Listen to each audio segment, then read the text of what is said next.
गायत्री महामंत्र एक बार मेरे साथ दोहराओ।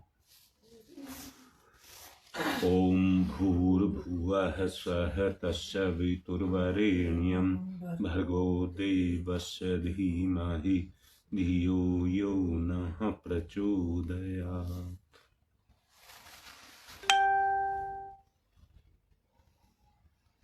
बताया जाता रहा है कि अध्यात्म कोई बनावट और दिखावट नहीं है।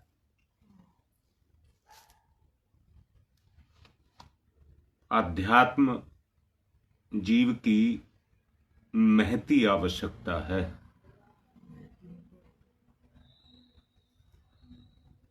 महती का अर्थ है जैसे सांस के बगैर जीवन नहीं है, वैसे ही अध्यात्म के बगैर भी जीवन नहीं है। ये जीवन के दो पक्ष हैं। जीवन के दो पक्ष हैं। कल मैंने बताने का प्रयास ऑडियो के माध्यम से किया है। दो दलों के बीच में एक अंकुर छुपा हुआ होता है।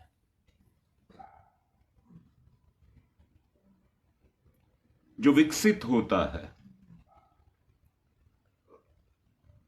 और विकसित होकर के अपने विराट रूप को, संपूर्ण रूप को, विराट मत कहिए, अपने संपूर्ण रूप को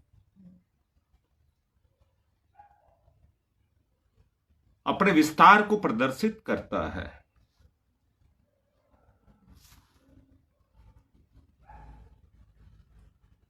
अगर ब्रह्म को ठीक से जानना है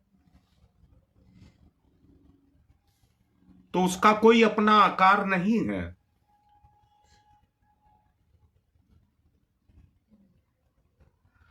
अगर वो तुम्हारा विकास कर रहा है, मैंने कहा है उस अंकुर को जो बीज के बीच में छुपा है, दो दलों के बीच में छुपा हुआ है, वो ऐसी एक चैतन्य सत्ता है, अपना प्रवेश उसके अंदर करके उसको विकसित करती है। जो खाली गर्भ में अपने आप को ही प्रवेश करा करके और आकार को धारण कराता है, वही ब्रह्म है। चारों तरफ अपनी दृष्टि को पसार करके देखें तो जो चारों तरफ लहराती हुई पेड़ पौधे, घास फूस, जो कुछ भी आपको दिख रही है, वही ब्रह्म है। जो आपके अंदर विभूतियों के रूप में विकसित हो रहा है, वही ब्रह्म है।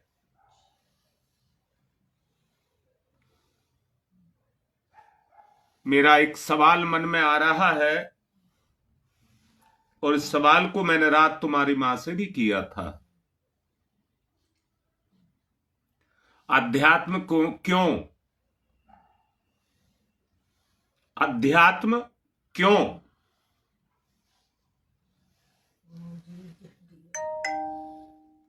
अध्यात्म इसलिए कि आपको वो जीवन की वास्तविकता को दिखाता है। आपको अपने जीवन की वास्तविकता को दिखाता है।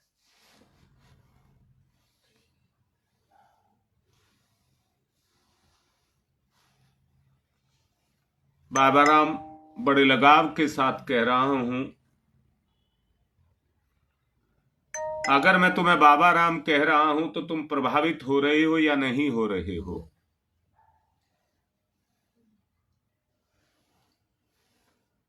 पर बाबा राम एक बात समझ लेना, ये चेतना की प्रतिक्रिया है। ये प्रतिक्रिया है चेतना की। नाम से तुम्हें संबोधन केवल किया गया है क्योंकि उस आकार में तुम बंधे हो। बहुत गहरे से देखना बाबा राम जो मैंने बोला है, क्योंकि बाबा राम के आकार में तुम बंधे हो, यही अज्ञानता है, यही अज्ञानता है। तो फिर ज्ञान क्या है?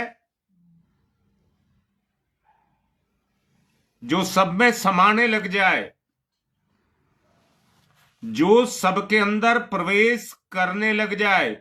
मैंने अभी बोला है, आपने देखा होगा चने का एक उभरा हुआ भाग होता है, बाबा राम बड़े अच्छे से जानते हो। चने का एक उभरा हुआ भाग होता है, उसकी तरफ दो दाल के, चने की दो दाल चिपकी हुई होती हैं, उनके बीच में वो होता है।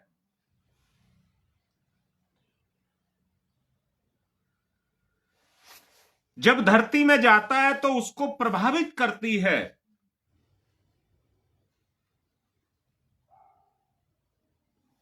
चैतन्य उसके अंदर अपने रस को समाता है। बाबू बहुत अच्छे से सुन लेना साहब के साहब, चैतन्य तत्व जब उसको प्रभावित करता है तो वो विकसित होना शुरू होता है।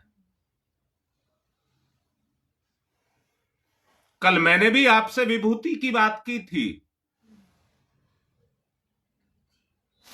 ईश्वर ने कोई कमी आपके अंदर नहीं छोड़ी है। हम सांसारिक अपूर्णताओं को अपनी अपूर्णता मान बैठते हैं, यही हमारी अज्ञानता है। ये सब कर्मों का खेल है। इस दुनिया में कोई राजा है, कोई रंक है,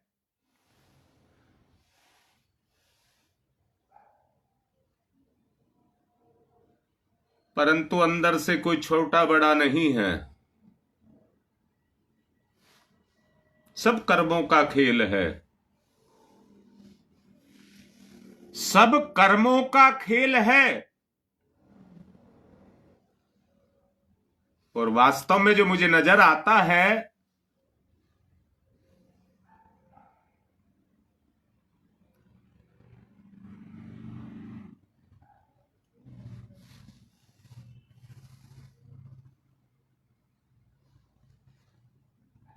मुझे एक बात ही बड़े अच्छे से जब मैं पढ़ता था,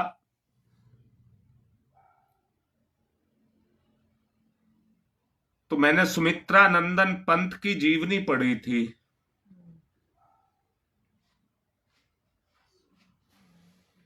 सुमित्रा नंदन पंत की जब जीवनी पढ़ी तो उसमें था एक जगह कि उनका मित्र उनसे मिलने के लिए आया,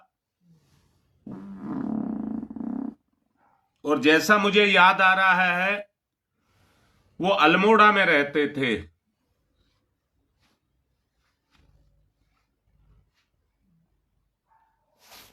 अपने मित्र के लिए ठंड ज्यादा होने के कारण घरों में, शायद उसको अंगरखा कहते थे, जो भट्टी की तरह से जलाया जाता था।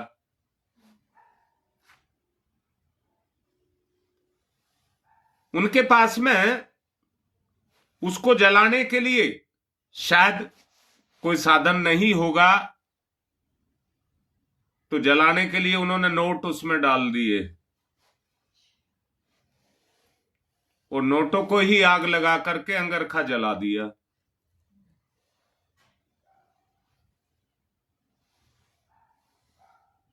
अंगरखा तो जल गया, परंतु सुमित्रा पंत जी का ये कार्य है,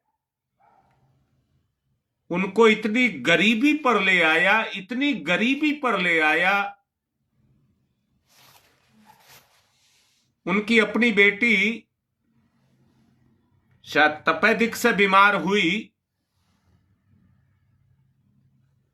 परंतु वो पैसे से उसको पैसा फिर चला गया। जैसे ही उन्होंने उसकी होली जलाई, पैसा चला गया, निर्धनता आ गई, और पैसे के बगैर वो अपनी बेटी का इलाज नहीं करा सके। और वो बेटी भी एक्सपायर हो गई।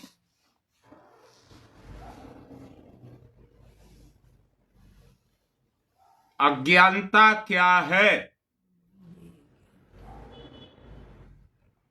दिखावा ही अज्ञानता है। यथार्थ क्या है? विद्या क्या है? जो आपको अपने मूर्त रूप का आभास कराए, वही है, वही है। दोबारा पूछता हूं, क्या संसार में रस नहीं है? संसार के भोगों में डूब करके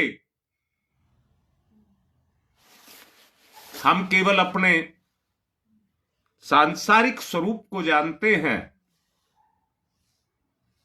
परंतु आत्मिक को नहीं जानते। हम मानते हैं ये गरीब है, ये चोर है, ये लोभी है, ये कामी है, ये भोगी है, ये हम जानते हैं।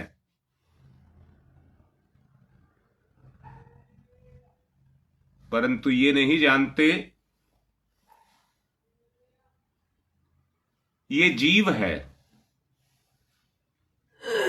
ये जीव है।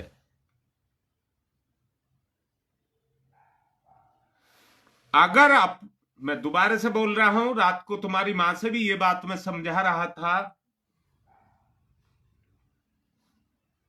बात ये आई थी कि आज कोई किसी के दुख को दुख नहीं समझता, अपने दुख को सब समझते हैं। जितने भी बुजुर्ग हैं, जरा इस बात को ध्यान से सुनना। आज कोई किसी दुख को नहीं समझता, अपने दुख को समझता है। कारण, जब तक मैं दुख देखूंगा नहीं तो सामने वाले का दुख कैसे समझूंगा। अगर उस दुख की समझ मुझको आएगी तो उसी को आत्मविज्ञान कहते हैं। जब वो अध्यात्म आपके अंदर जगेगा, यहीं से अंतर चेतना की गति होगी।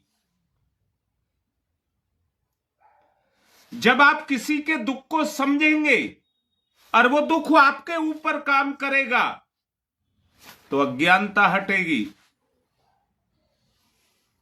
सेवा भाव जगेगा, सेवा भाव जगेगा।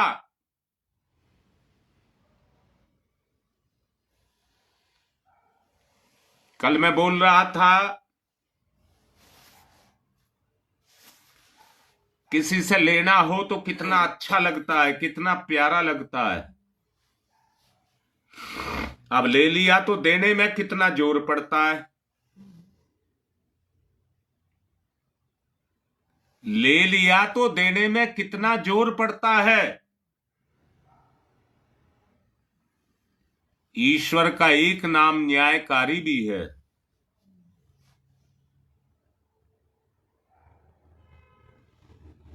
अगर सांसारिक नियमों के आधार पर चला जाए तो अराजकता फैल जाए।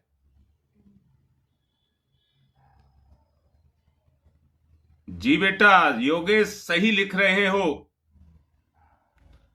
पर पीड़ा ही अपनी संवेदना को जगाती है।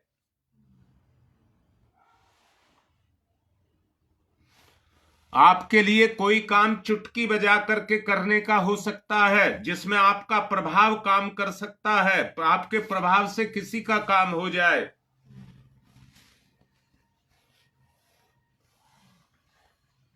परंतु आदमी को नहीं लगता कि मेरी भी कोई जिम्मेदारी है।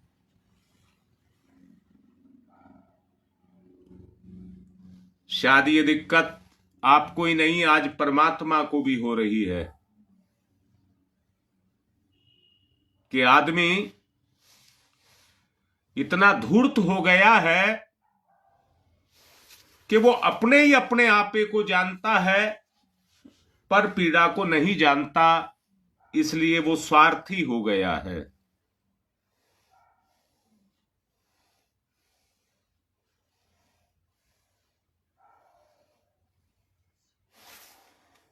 गुरु गुरु तीर के आगे पैनापन होता है। जब छोड़ा जाता है निशाने को लक्ष्य बना करके, तो उसको भेद देता है।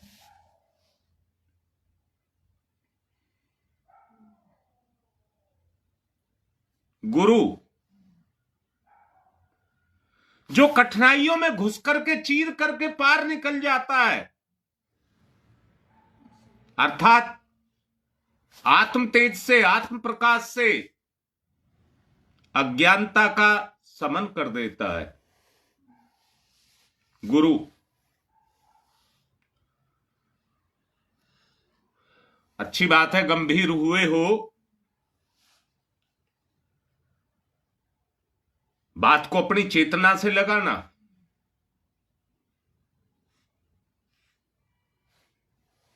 जीव क्या है और आत्मा क्या है? आत्मा के ऊपर जो सांसारिक प्रभाव चढ़ जाते हैं, आत्मा के ऊपर जब सांसारिक प्रभाव चढ़ जाते हैं, तो वो जीव है। यानी कि संसार के जो पीछे है वो आत्मा है। जब सांसारिक प्रभाव उसके ऊपर आए तो वो जीव है। उनको दूर करने के लिए उसने जन्म लिया, तो वो शरीर है।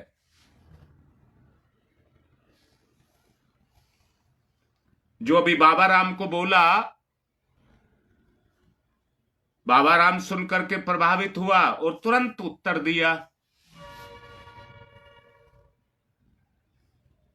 चेतना भी पलक झपकते के साथ ही अपना काम करती है। कान खोल करके सुन रहे हैं? चेतना प्रतिक्रिया करने के तुरंत ही, अब जैसे ही प्रभाव से प्रभावित होती है, लपक करके अपने काम को पूरा करती है। पर पीड़ा की संवेदना जगी? नहीं जगी तो अध्यात्म नहीं। इतने वर्षों से हम लगे हैं, योगेश बताओ, इतने वर्षों से आप लगे हैं, लगभग आपको 20 साल हम दोनों को जुड़े हुए हो गया, और मुझे जुड़े हुए गुरुदेव से लगभग 32 साल हो गया। परिवर्तन कहां है?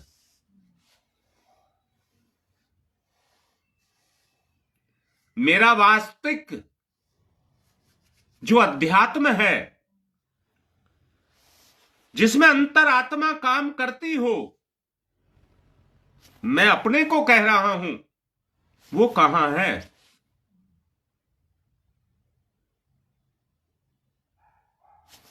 अपने आप को भी मिटा दे, अपनों के लिए इस अपनत्व का विस्तार करना है।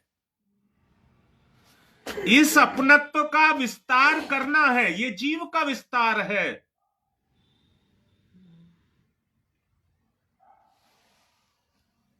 और जितना विस्तार होता चला जाएगा,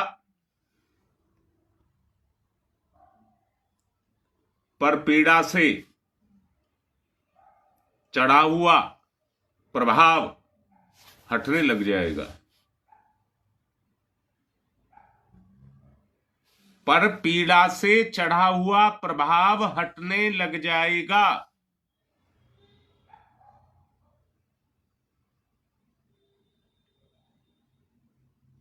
आदमी केवल इस काम में लगा है, अपनी पीड़ाओं को मिटाने में, अपनी कमियों की पूर्ति करने में, अपने अभावों की पूर्ति करने में लगा है।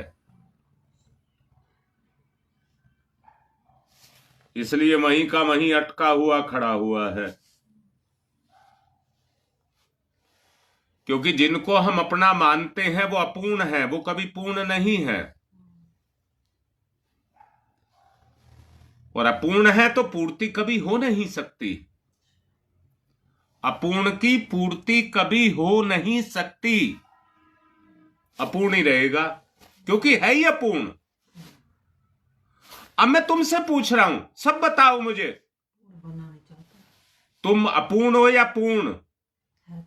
दो दलों के बीच में हो, एक अपूर्ण है एक पूर्ण है, दोनों के बीच में जीव है। पूर्ण है अपूर्ण बने पड़े हैं। तुम्हारी मां कह रही है पूर्ण है, परंतु अपूर्ण को पकड़ रखा है। अब तुम बताओ तुम क्या कहना चाहते हो?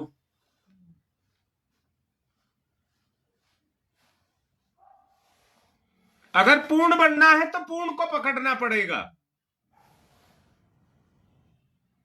और खुद तोल करके देखिए,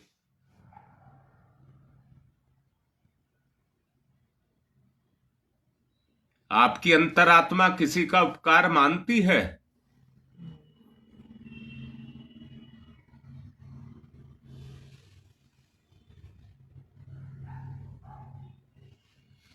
तो बेटा पवन, अगर आप ये मानते हैं मैं अपूर्ण हूं, तो पूर्ण को पकड़ना पड़ेगा कि नहीं पकड़ना पड़ेगा?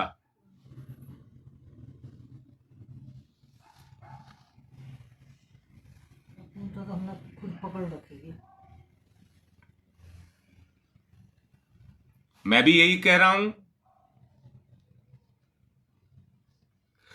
अगर पूर्ण को पकड़ना है, संसार में केवल केवल केवल एक ही माध्यम है। सविता ने लिख दिया है, गुरुदेव के माध्यम से ही हम वहां तक पहुंच सकते हैं। अच्छा, तुम सारे ही माता पिता हो। मैंने कल भी कहा था लाइव में, हर माँ बाप इतनी मेहनत करता है, अपने बच्चे की जरूरत से कुछ ज्यादा उसे देने की बात सोचता है।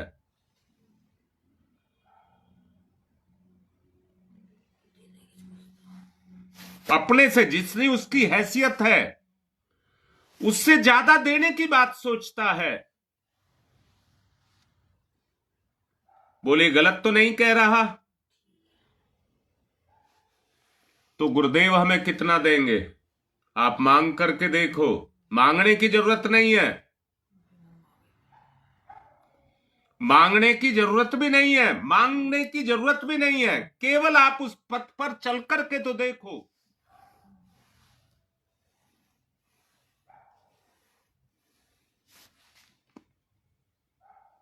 अध्यात्म का पथ ईश्वर या गुरु से भीख मांगने का पथ नहीं है।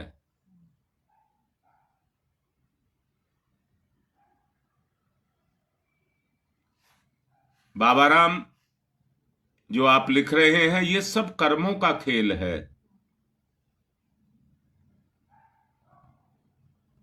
और ये एक जन्म के नहीं होते हैं। हम दोनों की ये सोच है कि हम पर गुरु की विशेष कृपा है।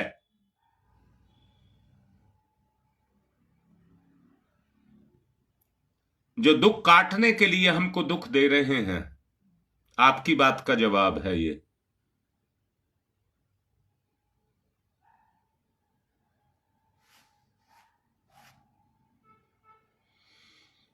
बेटी ललिता और रीता, जो बात मैं समझा रहा हूं उसको उस पर चलिए, जरा उस पर चलिए। तेरे बच्चे तुझसे भीख मांगते हैं क्या? हाँ पूजा, अगर दुनिया में सुंदर है तो भगवान की रचना ही सबसे सुंदर है। भगवान से पूछ करके देखिए ना, जिसने मेरा निर्माण किया है उसको मैं कैसा लगता हूंगा।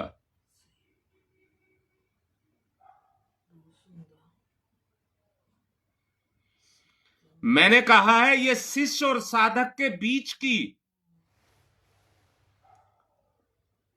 अभिप्सा है, प्यास है, प्यास। क्या एक माँ बाप को अपने बच्चों की प्यास नहीं होती? किसने आकर के पूछा है कि बाप तुझे दुख क्या है, मां तुझे दुख क्या है?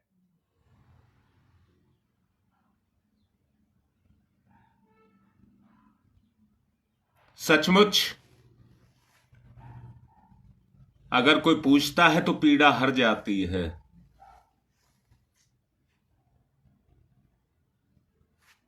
पीड़ा हर जाती है। और इस पीड़ा के हरने का जो आधार है, पीड़ा के हरने का जो आधार है, उसी को आत्म श्रद्धा बोलते हैं।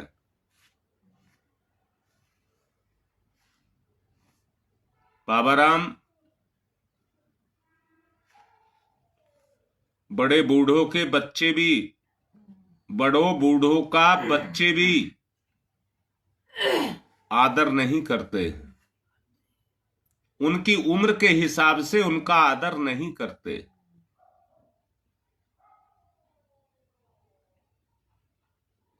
उनमें जवानी है, मानता हूं,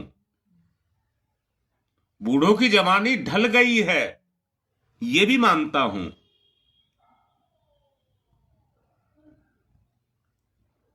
क्या सम्मान की जरूरत नहीं है या प्रेम की जरूरत नहीं है? आप किसी का सम्मान करेंगे तो वो आपको प्रेम देगा। आप किसी का सम्मान करेंगे तो वो प्रेम देगा। अगर अज्ञानता के मद में चूर होकर के, अज्ञानता के मद में चूर होकर के आप किसी का अपमान करेंगे तो वो सहज आएगा, क्योंकि लाचार है। लाचार है इसलिए सहज आएगा। परंतु आत्म रस को प्राप्त नहीं कर पाएगा, परमात्म रस को प्राप्त नहीं कर पाएगा।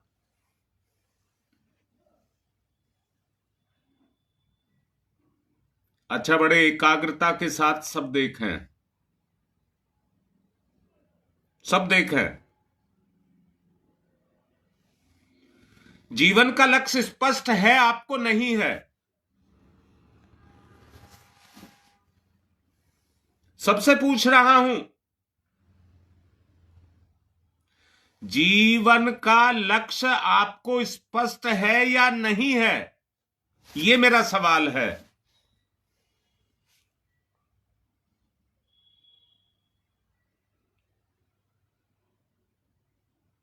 अंतरात्मा से जवाब देना, बाहर के संसार से मत देना। बाहर का संसार तो कहता है मेरा ये काम हो जाए तो ठीक, बस फिर नहीं चाहिए, ये हो जाए तो ठीक, ये नहीं चाहिए। अंतरात्मा से बात करना, जीवन का लक्ष्य आपको स्पष्ट है या नहीं? शाबाश बेटा।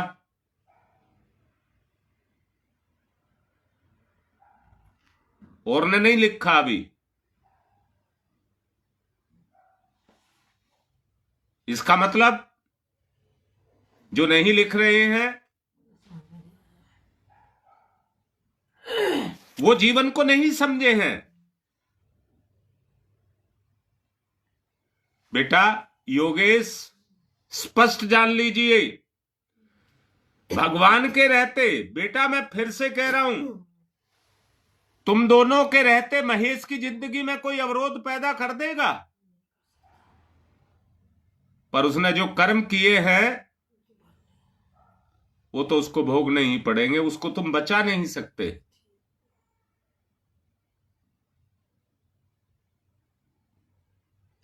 उसको तुम बचा नहीं सकते। जब तुम्हें लक्ष्य स्पष्ट है तो वो हिम्मत क्यों नहीं आ रही जो आपको उस लक्ष्य पर चलने के लिए प्रेरित करे। प्रेरित शब्द बोला है।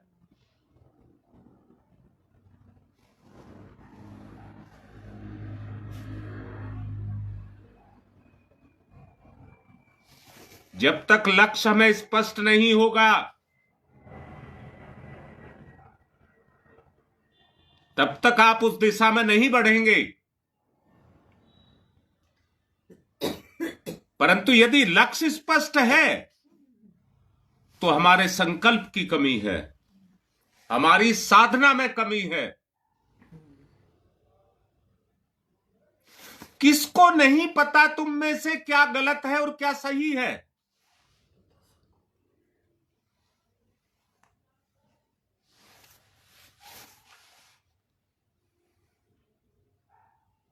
बाबा राम अभी कह रहे थे माता जी की तबीयत ठीक नहीं है।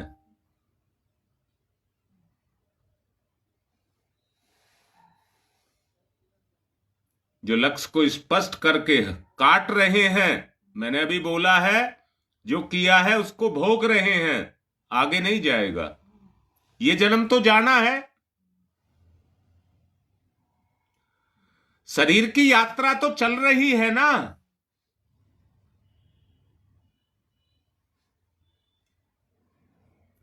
हम नाना प्रकार की विडंबनाओं से गुजर रहे हैं, नाना प्रकार की विडंबनाओं से गुजर रहे हैं। बोलिए, स्पष्ट हो रही है बात, नहीं हो रही?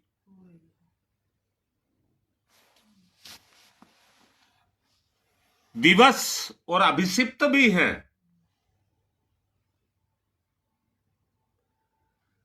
हम दोनों क्या प्रयत्न नहीं कर रहे कि ये ठीक हो जाए।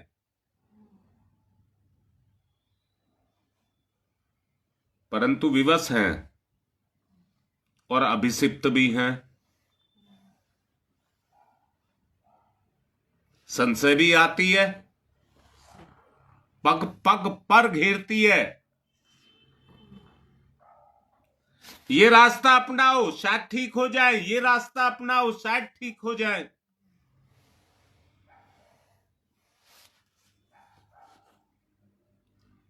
परंतु एक बात समझ आती है,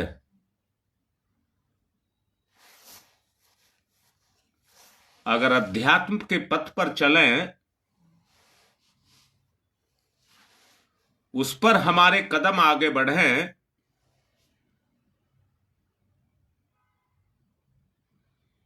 हमारी आत्म श्रद्धा जगे,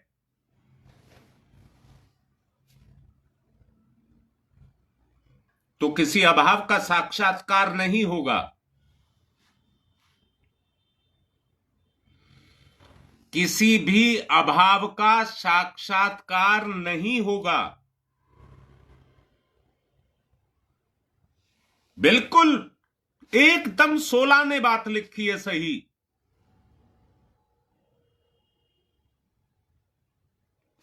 जब बेटा ये स्पष्ट है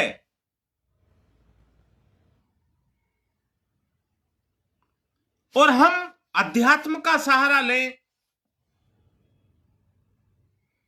बेटा सारे बोलो फिर से, प्रारब्ध से अभिषिप्त हैं, सभी हैं, और पता नहीं क्या क्या छुपा है।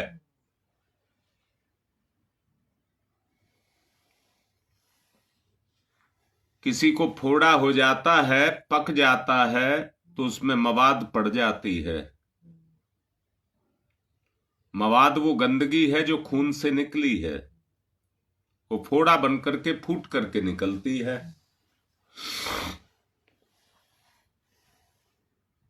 परंतु शरीर ही दवाई नहीं।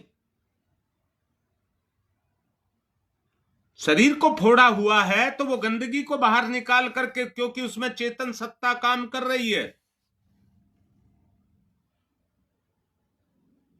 वो उस मवाद को बाहर निकाल करके अपने आप को ठीक कर लेता है, घाव भर जाता है।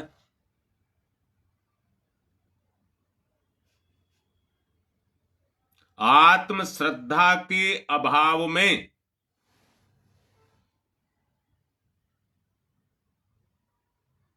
आत्मबोध और आत्म साक्षात्कार वो नहीं हो पाएगा। उसके अभाव में ये गंदगी है जो हमारे जीवन के साथ लगी है। गुरुदेव की नाक रगड़ने से नहीं, करने बल्कि अपने करने से ये सब होगा। अपने करने से होगा, पर कब होगा? जब मिटाने की शक्ति हमारे अंदर से जागृत होगी। उसी को आत्मज्ञान कहते हैं। आपने स्वीकार किया, लक्ष्य स्पष्ट है, तो देर किस बात की है? दो ही चीज बताने का कल प्रयास किया था, एक संकल्प और दूसरा धैर्य। अरे रात आई है, कोई बात नहीं, आएगी, ये तो प्रकृति की देन है, पर धैर्य से समय काट लिया जाए तो दिन भी आएगा। धैर्य होने के कारण हम बेचैन रहते हैं।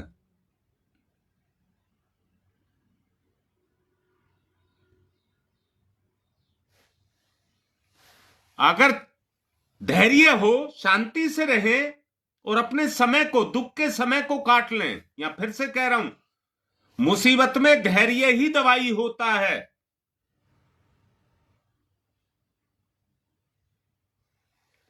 अगर धैर्य के साथ हम चलें तो सवेरा आएगा।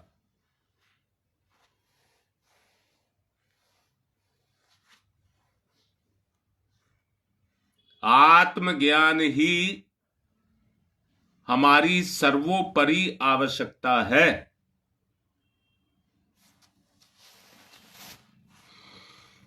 और व्यक्ति की कमी यही है, इसमें मैं बताने की आवश्यकता नहीं समझता। जिसको लक्ष्य स्पष्ट है वो सब बात को जानता है।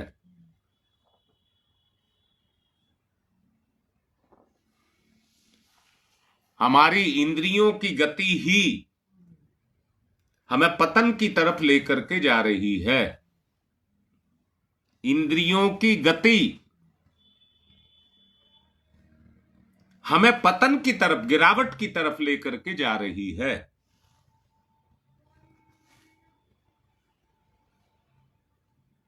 कल मैंने बोला था इंद्रिय शक्ति,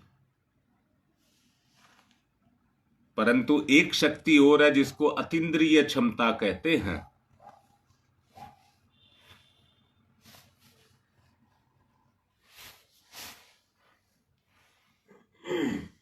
समय जरूरत से ज्यादा बढ़ चुका है,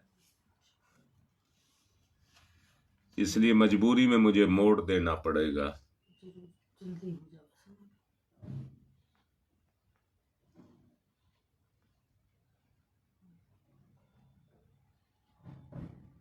बाह्य ज्ञान के द्वारा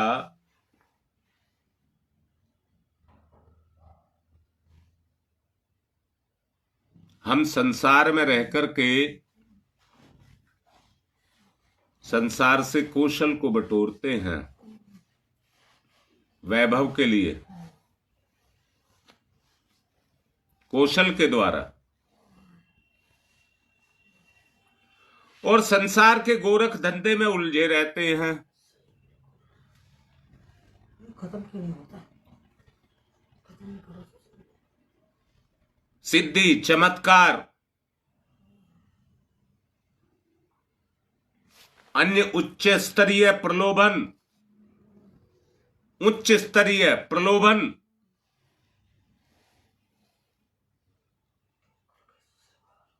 ये हमारी चेतना पर काम करते रहते हैं। ये हमें अटकाते और भटकाते रहते हैं, मजबूर करते हैं। लक्ष्य स्पष्ट है, आत्मश्रद्धा को जगाइए, मेरे साथ चलिए, कल और समझाएंगे। अब मेरा लक्ष्य यही है कि विभूतियों का जागरण हो। अब हम उस जगह पहुंच चुके हैं जो आपसे कहा जीवन का लक्ष्य। अगर लक्ष्य को पाना चाहते हैं तो विभूतियों की आवश्यकता पड़ती है, प्रलोभन की नहीं। इंद्रियों की शक्ति की नहीं, अतीन्द्रिय क्षमता चाहिए।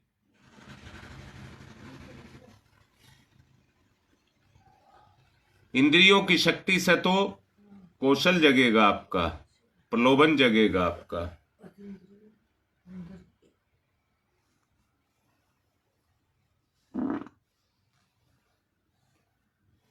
मेरे साथ चले।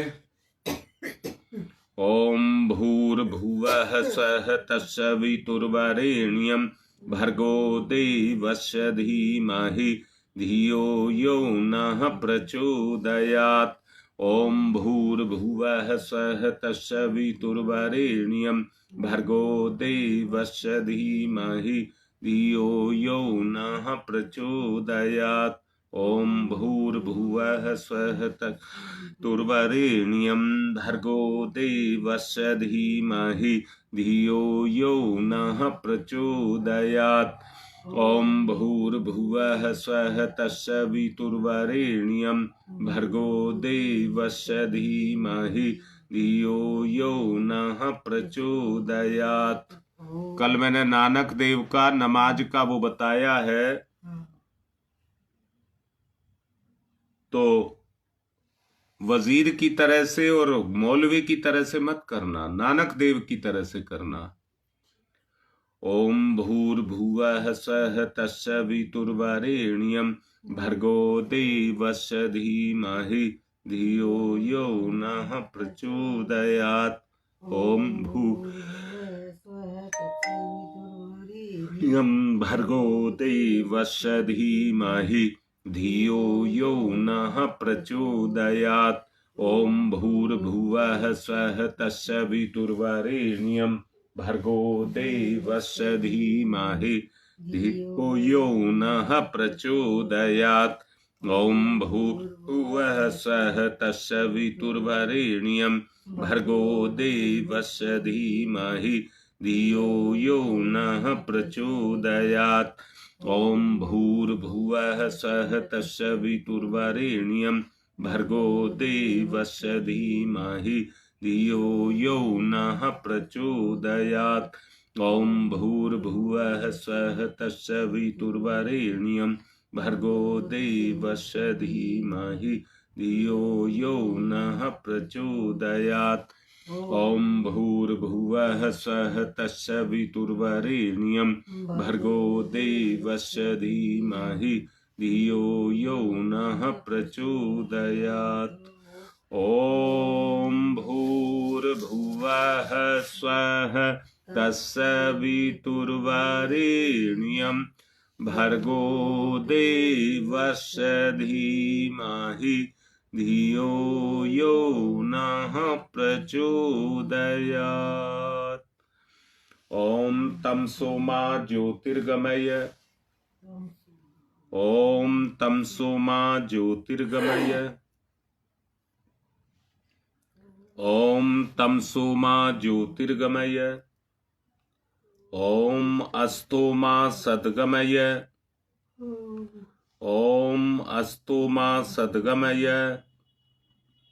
ओम अस्तो मा सद्गमय, ओम मृत्योर्मामृतं गमय, मृत्योर्मामृतं गमय, ओम मृत्योर्मामृतं गमय। तमसो मा तमसो मा तमसो मा ज्योतिर्गमय ज्योतिर्गमय ज्योतिर्गमय। असतो मा अस्तो मा अस्तो मा सद्गमय सद्गमय सद्गमय। मृत्योर्मा मृत्योर्मा मृत्योर्मा मृतम गमय अमृतम गमय अमृतम गमय है। दोनों हाथ रगड़िए मुख पर, फिराइए।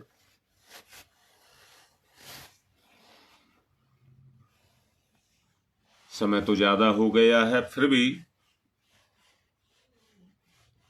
जैसे रीता लिख रही है सारी कठिनाइयां खत्म हो जाएंगी। कठिनाइयां जो खत्म होती हैं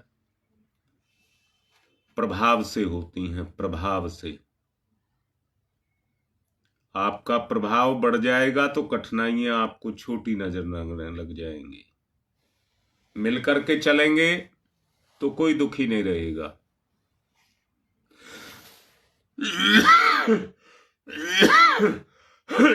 और वो तब उसके बगैर नहीं है जब तक संवेदना ना जगे। संवेदना जगेगी तो परपीड़ा जगेगी। आज की बात समाप्त।